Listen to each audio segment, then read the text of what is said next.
for something like that. Okay, excellent. Thank you. And it's it's a lot more basic than some would lead you to believe. I've done live remote viewing sessions on the air, Marilynn, and we've had amazing success with that. Yeah. Really a lot of fun, too, especially when you don't think, oh, gosh, am I going to get this right? Am I going to be able to do it? And then the target is revealed, and you realize how accurate you were.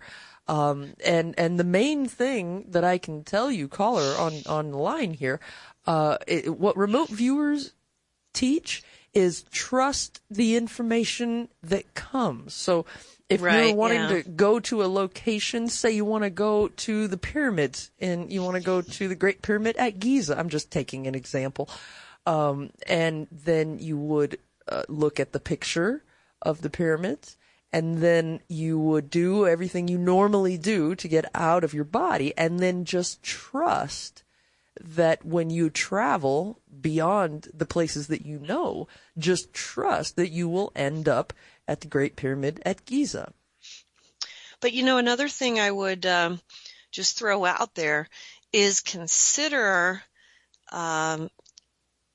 being open to traveling to other realms, because I think that if you keep your travels earthbound, your out-of-body travels will not become nearly as meaningful. That is such an important point. I'm so glad that you interjected with that, because the realms that are out there are almost beyond our imagination, and there's beings out there that we can interact with. Although it is a lot of fun to see places that you've never been before, but you can go to these other realms that are out there, other levels of the astral, and those places, I'm sorry to say, are far more interesting than Earth. Yes. Yes. And there is so much to be attained in terms of, soul evolution and knowledge and wisdom and the purpose for which we are here. So, keep that in mind and be open to that as well, for sure. Yeah, and if you're curious, search remote viewing lessons on YouTube, and you'll find it there. There are some excellent classes on YouTube. Yeah, there sure are. They really are. And remote viewing is, far simpler than some would make it out to be. It's not all that complicated. The one thing I remember the most is trust the information. Trust the process. Trust what comes to you.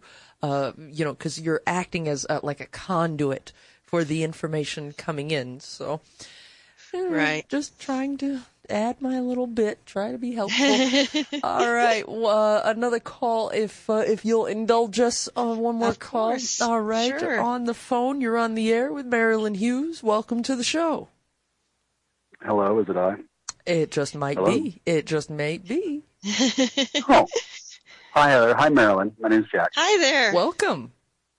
Hi. Okay. I want to ask a serious question, and I want to preface it by saying I don't want to insult anybody by being challenging and having people assume I'm making something up, because I'm serious as a heart attack. Okay. Okay, we gotcha. Marilynn, I'm curious, not for myself, but I'm asking for a friend. I'm curious about what kind of explorations people do with sexually stimulating adventures in the astral or the dream realm. I met somebody who's kind of interested in this kind of thing. And I'm wondering, how common is that? That seems like a kind of a waste of time, but then again, maybe not. I don't know. Okay. It's actually a good question. A lot of people will kind of play around with that in the astral realm, and it is a waste of time. It is a waste of time, because what happens is people get really distracted by it. But the reason it's a really good question is because the sexual expression that people are experiencing in the astral is the cusp of something that leads to something much greater, which is the actual divine union. This is I'm kind of jumping from a very base level astral sex type thing to what is going to become a divine union with God if someone is actually following, the purification, discrimination, discipline pathways towards this divine union with God that eventually happens. And what does occur over time is that when someone is working towards ecstasy, samadhi, these types of experiences, you are going to experience an orgasm in the mystical realm. But you have to you learn how to move through that orgasm, because if you cannot do that, you can't go higher, where you will actually move through a peaceful vibration, which then takes you to this higher ecstatic, which is a higher form of the orgasm, which leads to this divine union, which is a much higher expression of this orgasmic type experience, which is this ecstasy, which leads to this this bridal mysticism. I wrote a book on bridal mysticism as well. So what happens is people play around with this astral sex, and it becomes a complete diversion. They end up just kind of staying in the astral realm. Mm-hmm. But actually what they're not realizing is it's not bad because it's sex. It's bad because they're not progressing. The sexual experience, the orgasm, the unitive experience is a very profound experience of love that is the divining, the completion, the unitive experience that brings all things together between God and man. And so there's, in the Christian tradition, there's this idea of mystical union and the transforming union between the soul and God. And there is this it's almost like, if you think of, I'm doing this thing with my hands that I'm trying to describe, this spiraling of the soul as it's spiraling upwards towards this union with God. And there is the orgasm, and the energy of the orgasm is part of that, but this energy has to actually be transcended into a higher, finer frequency as it rises up to this divine union, where it transcends into something much greater. But when people and souls focus on this astral sex, they are distracted in a few different ways. One is, first of all, they are bringing a bunch of attachments with just random souls, and they're usually contaminated souls. This is not a purifying thing, it's a contaminating thing. They're bringing attachments, so there's these things that are holding them to the ground, so to speak. These things hold them into the astral plane. These are things that are not going to allow for their soul to actually rise to a higher attainment or sphere. The purification process is actually a refinement of this sexual energy. It requires that. So there is a sexual nature that comes out of this. There's a uniting of the masculine and the divine feminine as the soul is moving upwards. It's very hard to describe. Well, what I'm getting from you is that might be a nice experience, but don't stay there. Very good. Thank you. Okay. All right. I mean, I do try to pay attention. Thank you very much for the call, because it is important question, and it is very tempting to experience that. And it's very tempting to want to have an out-of-body experience with someone that you know and maybe someone that you care a great deal about, and then experience that. And I see it as a little bit of a trap. Yeah, it's a trap. And I'm writing a book right now called The Lord of the Redemption. It's the third in the Redemption series, and it will discuss this process in depth. It explains it much better in words than I write better than I speak sometimes, and this is one of those subjects where I can write it much better than I can explain it. Oh, you're doing just fine. Don't even worry about that. You're doing absolutely just fine. But in my mind, that question and, some of the other aspects that we instantly think of when we hear the term out-of-body experience falls into the category of the novelty of it. Yes. When there's so much more to it. It's sort of like, to link it to psychedelics, you can take a tab of acid and you can just party. Or you can take a tab of acid and have a shamanic, spiritual, transformative, transcendent experience that changes you forever and gets you closer in touch with the energies of the earth, the energies in the heavens, and all of these sort of things. So, it can be looked at as a novelty, but again, I agree with you.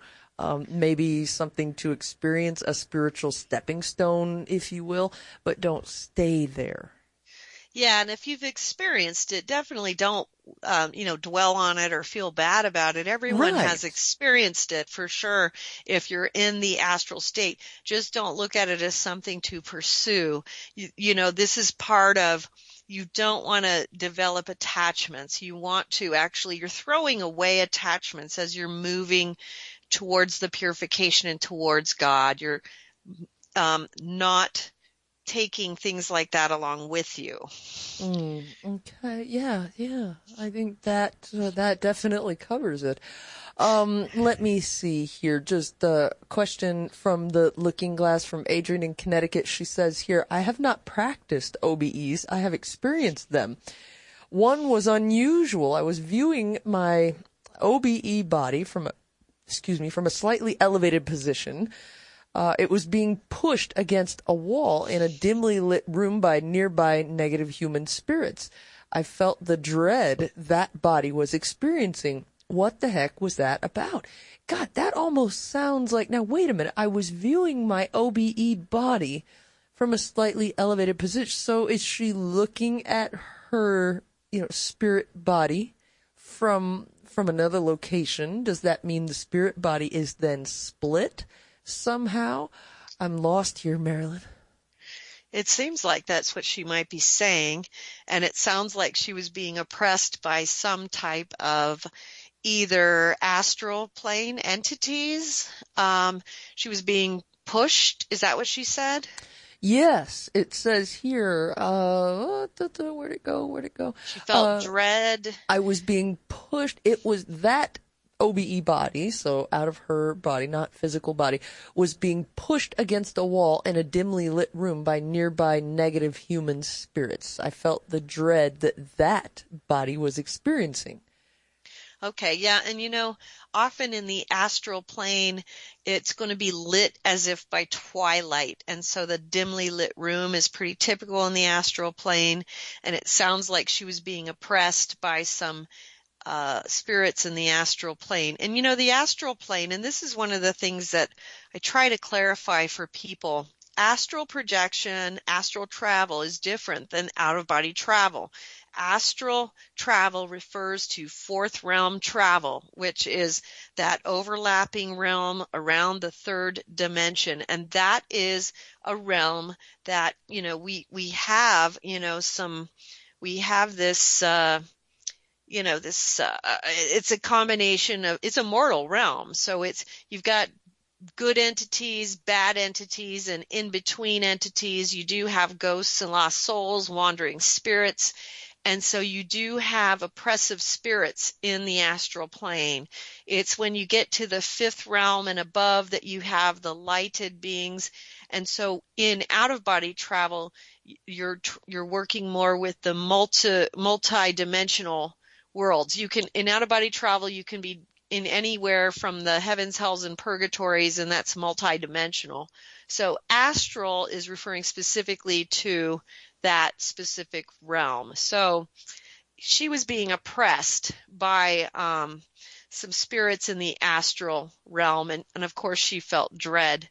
And that would be something where I would be putting out some prayer for some protection, asking her guardian angels for some guidance as to who these spirits are and for liberation from them, and if there's anything she needs to know. You know, like for instance, you had mentioned as well, like you have a friend who has an oppressive spirit in the house. These are things that you want to be praying for answers for, to find out, because these things are not good to have around. They can be bad for your soul. It's important to find out. In her case, it sounds like these are oppressive astral spirits. So simply praying for assistance from a guardian angel and asking for liberation. You can even pray the St. Michael prayer. You know, St. Michael, the archangel, is very good at liberation from these types of things. If you're dealing with a haunting, you're going to have to it's going to take a little bit more work. And so a little bit more work and study on that is often required to liberate a place from a haunting situation like that. When you're dealing with an oppression like that of what seem to be like possibly wandering spirits, you can call in the help of your guardian angels. St. Michael is excellent, but you want to do some prayer for protection from that and getting them out as quickly as possible, because that's going to be bad for you spiritually, definitely for your mental health. It's going to affect your state of mind and all kinds of stuff like that. You definitely don't want that around. Sometimes, you know, when people when you become aware of stuff like that, you also want to pray for the souls that you are aware of. So you can do that, because when you become aware of ghosts, lost souls, things like that, you want to put out prayer for their ability to cross over when you can, but you also have to do everything possible to make sure that you and your family, and especially when there are children involved, are being protected first. That's the most important thing from any type of situation like that. And so that's really important. It's seen in people that do experience hauntings or some kind of activity like that, and then they instantly pray and the activity stops.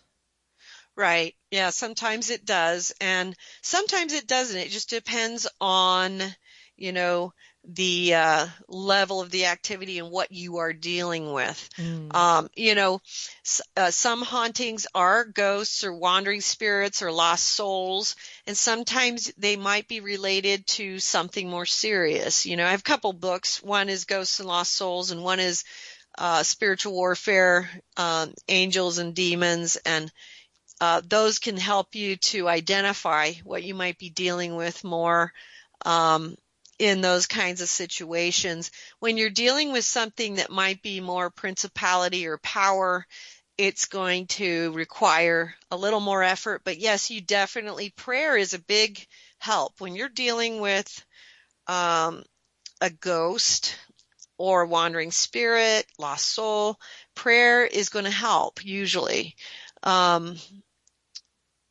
Okay. A lot of the time, yeah, you gotta find out what the reason is for for that soul to be attached to the place, and if you have any type of evil intent, if you have an evil intent, then it becomes a little bit more difficult.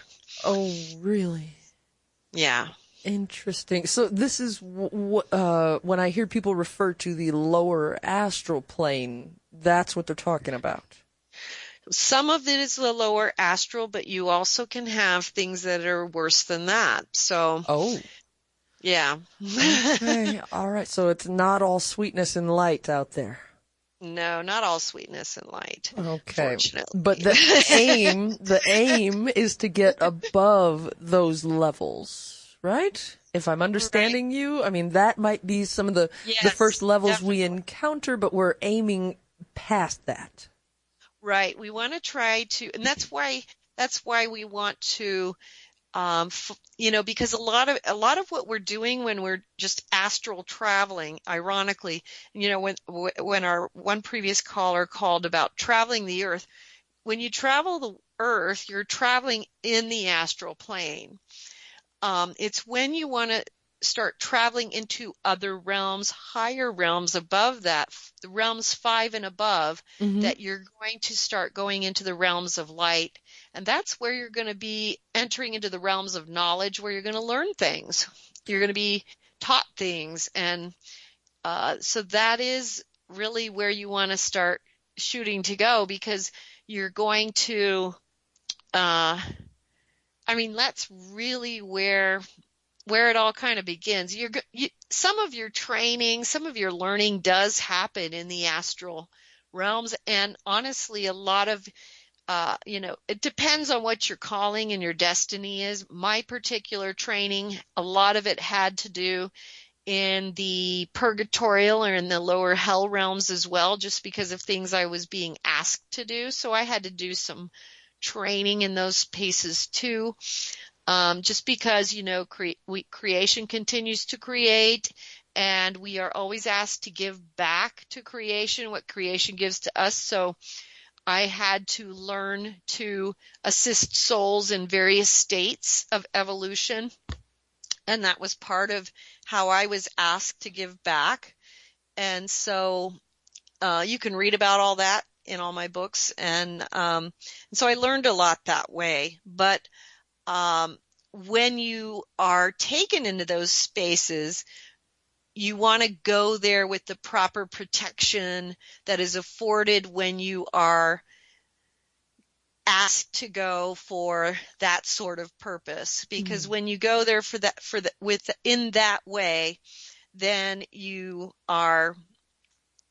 it's a very different thing than when you just kind of go there out of curiosity. When you go there out of curiosity, it's more likely to be things can go wrong. Whereas if you go there because you have been directed to do so for this specific soul, for this reason, and it's directed by the eternal, Mm-hmm. it is a God-directed mission, then you have a certain level of protection. And even then, there are challenges and there are dangers, but you have a certain level of protection. But yes, you want to try to be aware of the fact that the astral plane is the astral plane, and it is a place of good and evil and lots of gray areas. And so there is oppression and there is that sort of stuff in there.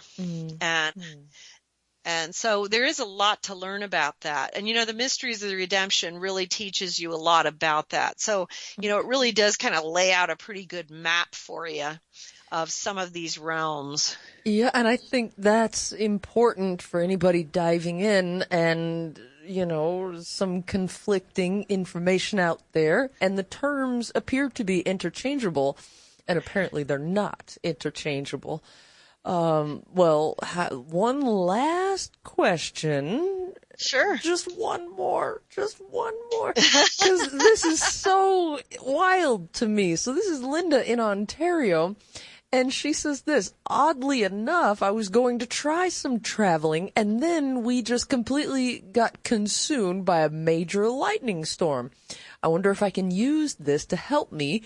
I'm loving the information Marilynn always brings to the table. Thank you. Why, is this just a coincidence? She's wanting to do some traveling out of body and then boom, big lightning storm. Can she harness that lightning? Does she even have to worry about that lightning storm? Are these things even related? That's a good question. Um, honestly, on that, I don't know. In the out of body travel state, I've seen uh, lightning as the prayers going from earth to heaven. So maybe she can, maybe she can. Mm. I've never tried to do that. So, let us know if it works. Well, I would love to see what lightning looks like when I'm out of my body. I bet that is an incredible visual. It's very, very beautiful. And, when I see it from that view, excuse me, it's, it's just a chain of lightning coming from earth to heaven as the prayers of the people. Wow. Very powerful, very powerful. Wow. And then we recently just had that crazy intense lightning storm in Washington, D.C., where that big bolt of lightning hit the Washington Monument. That could be telling us something there. Really, really interesting. Wow. That is interesting. Yeah. Yeah, just odd, just a weird thing, just kind of odd. Well, Linda, I would say the decision to travel in a lightning storm is yours, and energy is energy, right? And lightning is incredibly concentrated energy.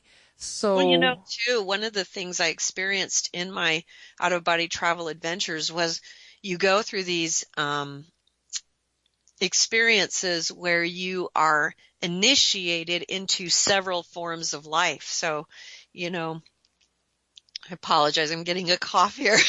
yeah, we both did tonight. That's really weird. That's kind of odd. It's just an odd night. Through like blades of grass and different types of things, then you experience the life in a mountain. And I imagine that you could also experience the life in a bolt as well, And so I would imagine that it could also, be utilized in that way. I'm certain, that you could, in the out-of-body travel thing, literally jump into a bolt of lightning and experience that. And it would be beautiful. I'm sure it would be an amazing experience, because I remember too, once I was taken to experience, just become part of Saturn's rings, just to see and experience that. And another time I was allowed to meld into the surface of a star, and these are things where we become different aspects of life, so that it's part of understanding how all things are one, and how all life does flow through all forms of life, and that all these forms of life truly are us and we are they. And it's just a really powerful thing because, if you can experience life on the surface of a star, I'm sure you can also jump onto the bolt of lightning. And I say, go for it. You know what I mean? Well, the indigenous people, Native Americans and First Nations people have been telling us for, ever since we first made contact with them, or at least the Western world met, or the old world met the new world. They've been trying to tell us everything has a spirit. The creek has a spirit. The mountain has a spirit. The bird has a spirit, and they talk. I even had old Miwok Indian friend of mine tell me that his truck had a spirit, and I went, what? But because he would talk to his truck, and so every object comes from our earth.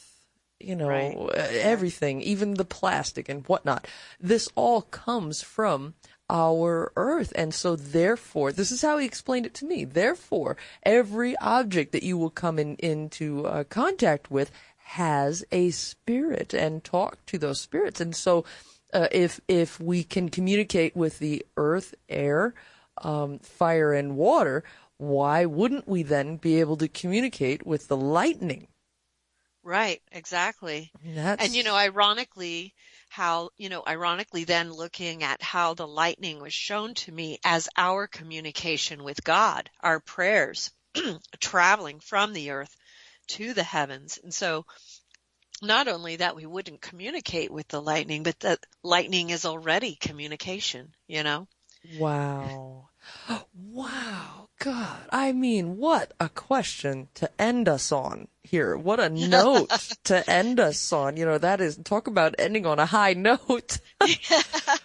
Wow, that is incredible. Gosh, I just really want to thank everybody tonight for your questions, for your calls. So many nice callers. It was great. All these questions, I loved them. Yeah, it really is something.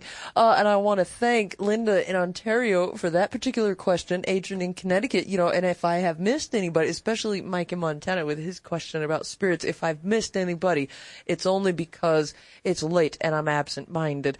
I really have enjoyed the show tonight, Marilynn. Oh my God. Me too. Thank you so much for having me. It's been great. Oh yeah, God, if you will put up with me, I will continue to bring you back on this show just as many times. I would love it. I would love it. Welcome to come on, and it's not very often. I don't even know when I've ever ran into a guest that says, "Yes, I've written 100 books and they're all free." You just don't run across that very often in this world. So, it's amazing. And we've got some of Marilynn Hughes' books linked up at thekingdomofnide.com.